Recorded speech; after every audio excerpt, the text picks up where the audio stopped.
I actually did work with him very briefly on Godless. He brought me in for a part in the very last scene, but it got cut because it had more endings than the Return of the King. But yeah, he's amazing.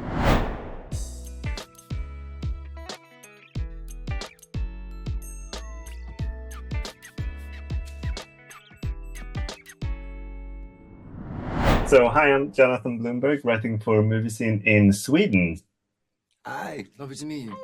Well, the pleasure is all mine. I've seen the entire first season, so loving what I've seen so far. And I really do hope, since I know there's 10 books, I do hope that means that we might get 10 seasons eventually.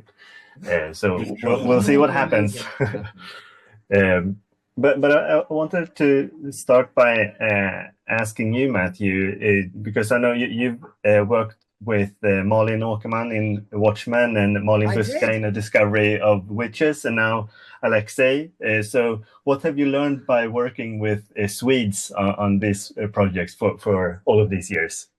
Well, I mean, the UK actors get on very well with Swedes, and there's many reasons why, but one of the great reasons why is you can hold your liquor. And there are many Swedish songs that go along with drinking, which really makes me happy. But also, but more importantly, it's to do with the quality of the actors that I've had the pleasure of working with. And on this occasion, it's ALEXEJ, and he didn't let you guys down. Like, he really brings so much talent to the role, and has many of my most favorite lines in the whole series. So yeah. I totally agree. Yeah. You have a Swedish gift for my co-workers. Ooh, I waited for the right moment. Please be this is the moment for sure. Oh, what is it? Oh, okay. It's a Dala horse. A Dala horse. Yeah.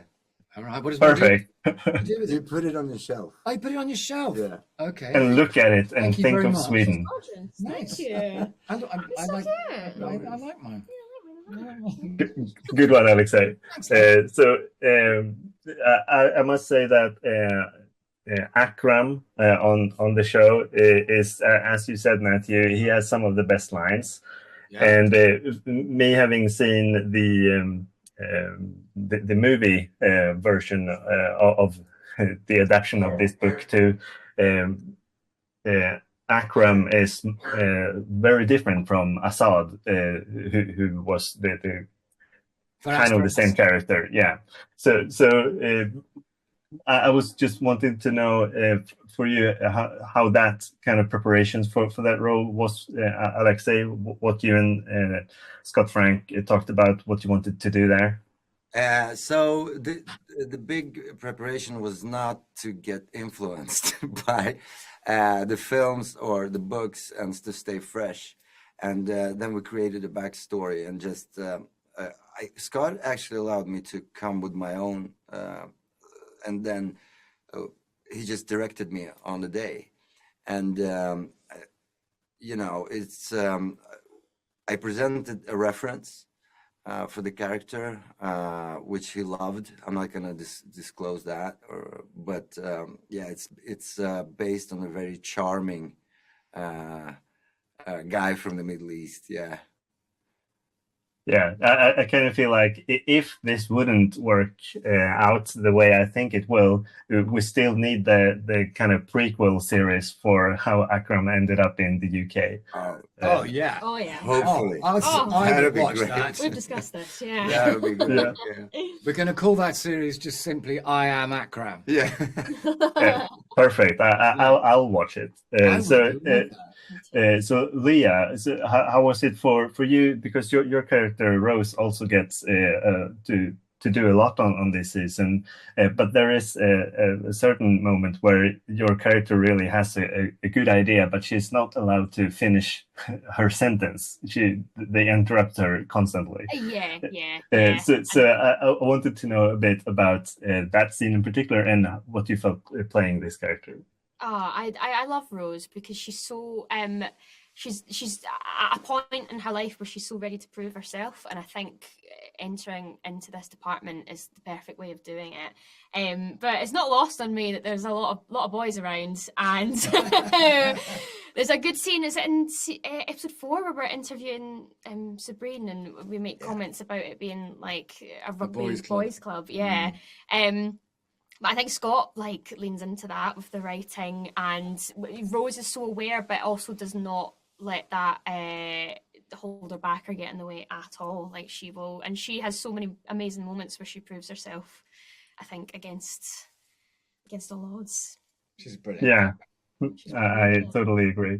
And for you, Matthew, Carl Mork, as you call him here, the Scandinavian name was Mörk, which would be translated into dark. So that kind of tells you the kind of guy he is, having the surname as being dark. So how was it kind of to get into the right headspace to play a character like this, who is a genius in some ways, but also very damaged as a human? I think, yeah, but I not too much of a genius. I think there are certain moments actually where you see the necessity of having the right people around and the eclectic and the way that the relationships work, we get to the answers necessary. But I loved the character immediately the minute I read the script. I thought it was fantastic, and I like the freedom again with ALEXEJ, because they've transposed it to Edinburgh, not in Denmark, and I'm suddenly English, that we weren't bound to the books, because sometimes when you adapt something you can just be like, well, look, on page 128 it says this, and you're like, yeah, but we're not doing that, and then you get into some it's complicated. And so I felt very free. Had again a lot of discussions with Scott about what his history could be, and actually some of that went into this series and then Scott's taken it out. So actually I quite like, there's still a mystery to a lot of our characters, which hopefully is a foreboding of the fact there might be more series to come where we can put stuff in. But I think that's the thing about my character. Sorry, I'm speaking a lot. I love it. I think that's something about Carl, is once you know his past, a lot more makes sense.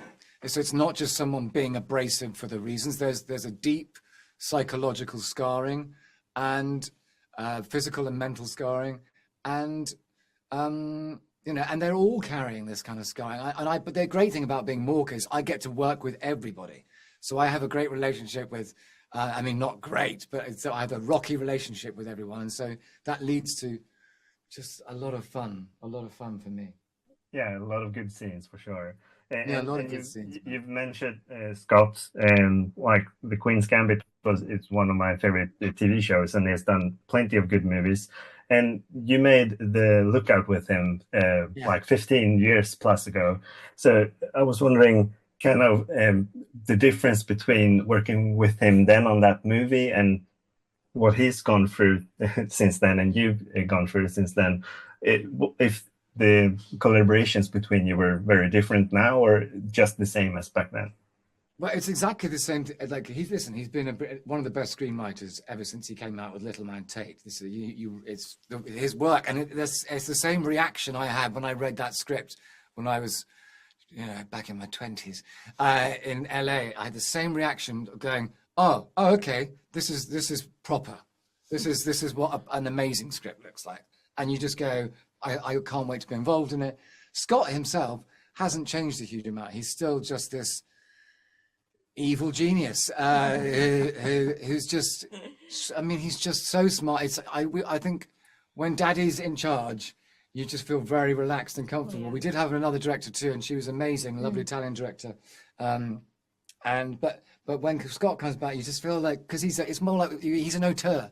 So he's, you know, and he has a way of just getting the right stuff out of you, and I love him to death. I actually did work with him very briefly on Godless. He brought me in for a part in the very last scene, but it got cut because it had more endings than The Return of the King. But yeah, he's amazing. The set is a kind. I mean, you've got to do your work, otherwise you will sink. You can't not turn up knowing all your dialogue like that. But you speak about him. Say some nice things about Scott, because he deserves it. He's lovely. He's nice. Lovely. Gives great hugs.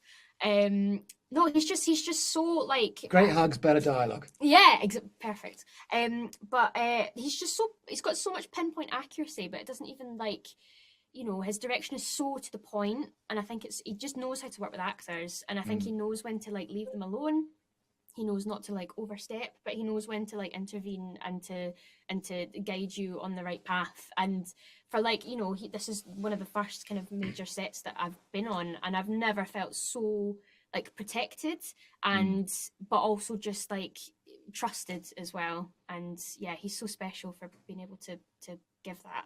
But it's a Yeah. level. It's a level of the intricacies of how he works. Yeah, Like, he'll go, oh, the reason the camera's doing that is I wanted to reflect the psychology of this character. Yeah. And you kind of go, oh. I think they're pulling me out now, Yeah. but I'm so happy that I got to speak with you all, and best of luck with the premiere now, and take care of those Stala Hestel. Thank you. Thank you so much. I Sure. will, yes. Where is it? There it Where's is. yours? I didn't want to put it in my pocket. It might look a bit weird.